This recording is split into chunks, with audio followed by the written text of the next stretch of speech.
搁来关心到马太安溪崩山湖，前几工探勘队回来了后，即马换成大防灾研究团队亲身去到崩山湖的所在，设置水位度站，搁利用这无人船去测量湖底地形。指出这水量其实比这空气预估的搁较少，敢若剩进前的1.7%尔。而且说落来，日本嘛要搁提供咱监测的仪器，严防灾害搁再发生。崩山湖边四界拢是蓝土霉，研究人员准备开工，脚踏落去就是游袂出来。起来以后脚伸直啊，不要用脚踩地，就比较不会陷下去。因过时间真紧迫，双脚游起来了后，赶紧安装水位计。地搜救官协助下对河边游线直接到湖内。50公尺长的电线会使游到水下12公尺。目的就是为了要取得水位变化资料，10分钟一笔。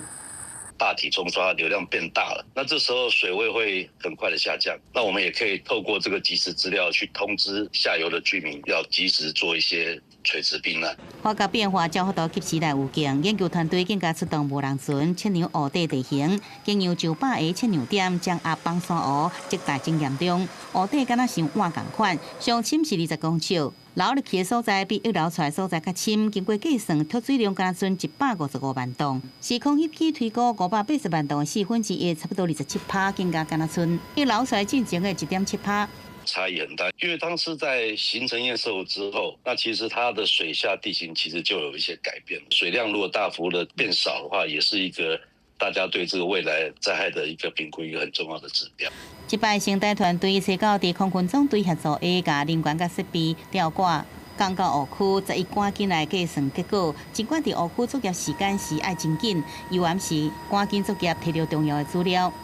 大概10点以后，有时候就是雾气就起来了，直升机要来降落，它是有风险的。作业时间大概也只有2-3个小时。需要资料要空气品质，崩山湖白体现出来，土粉是硬硬杯。有学者烦恼讲，这样油的土粉对呼吸道有害。现有离江河上近的空气测站伫北方56公里远，环境部也正伫评估要启动当地监测。